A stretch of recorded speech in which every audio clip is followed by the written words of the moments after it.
All right, guys, we're going to get started here with another math video. Today's math I can statement is, I'm going to turn the camera so you can see it a little bit better. It says, I can read, write, and represent whole numbers through the millions place. And this is almost exactly like the lesson we did with decimals, only this is with whole numbers. So I think you're going to think this is pretty easy today. All right. So let's look at this first item here that I've got on the board. It says, write the number in two other forms. So if you look, the number that I've written here, hopefully you remember, this is expanded form. So I'm going to write expanded up here. So that's one of our place value forms that we use to represent numbers as expanded form. Now our other two forms, if you remember, are word form and just standard form. All right, remember that's just the number. Okay, just the number. So we've already got this number in expanded form, and I'm going to talk about it in just a second. Now we need to put it in word form and standard form. All right. So this is 8 times 100,000 plus 4 times 1,000 plus 6 times 1. So my highest digit that I will have is 8 times 100,000, which is 800,000. All right, and it's easier for me to convert expanded form to standard first, and then I can put it in words. If it's easier for you and you get a problem like this and it's got it in expanded form and you want to convert it to words first, you do that. You do what works best for you. So I made sure I included the right number of zeros here to represent 800,000. And then, and actually now that I'm looking at this, that's the value of that. But if I'm writing the whole number, this would be 800,000, all right? But I'm going to have a 4 in the thousands place. So that's 804,000, okay? So I know that much. And there is a 0 in the 10,000s place because there is no number represented here for the 10,000s place. It goes straight from 100,000s to thousands. And then I don't see anything for the hundreds place or the tens place. So I will put zeros for those also, and then it's just 6 times 1. So there is the number in word form. Now I'm just going to read this and put it, standard form. Now I'm going to read it and put it in word form.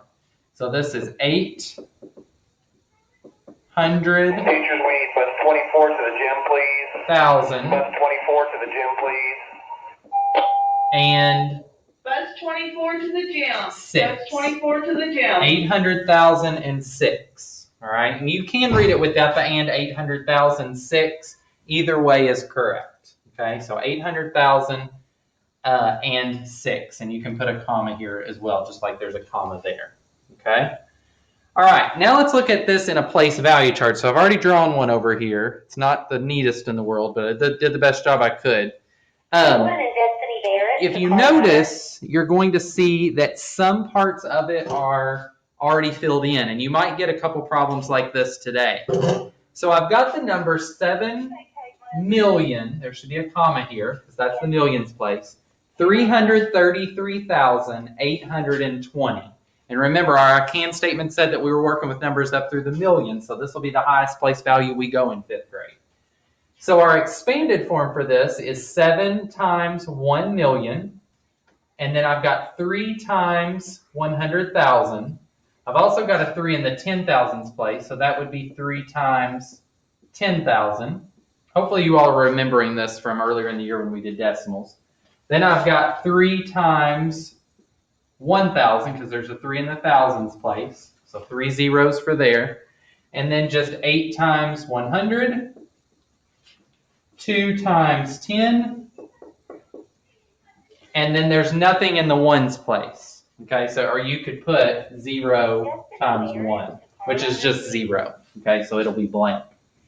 Now, there's one other way to represent these numbers, and it's their value. So basically, what we're going to do in this last box here, we've already converted a number to word form and standard form and expanded form in the other item that we did. But here what we're going to do is just take these in expanded form and write what that value is. So 7 times a million is 7 million. So I'm just going to write the number 7 million here. Okay, you might get something like this on your Think Central assignment. then 3 times 100,000, or the 3 in the 100,000s place, is worth 300,000. Okay? So I went from 6 zeros to 5 zeros. So you can guess how many zeros I'm going to put in my next place value for the 10,000s place. 3 times 10,000 is, and if it's easier for you to just write the zeros and then put the comma in, remember there's a period of 3 numbers in each period in a number. So 1, 2, 3, and there's a comma right there. Okay, so 30,000. And then the same thing here, 3 times 1,000 is 3,000, so just 3 zeros. Next one, just 2 zeros. 8 times 100 is 800. 2 times 10 is 20. And then, of course, 0 times 1 is just 0, so I don't need anything. I don't need anything in that box, okay? So you might get something where you have to write the value in on the place value chart or complete the place value chart, okay? So just to recap, we talked about expanded form, word form, and standard form, all right? So you are going to get numbers that might have several zeros in a place value chart, or you might get numbers that have very few zeros in the number. And you just want to be careful with those place values that have zeros, okay? Especially when you work with the word form, because there won't be a word for that particular place value position, all right? All right, guys, go work hard, do a good job. I'll see you next time.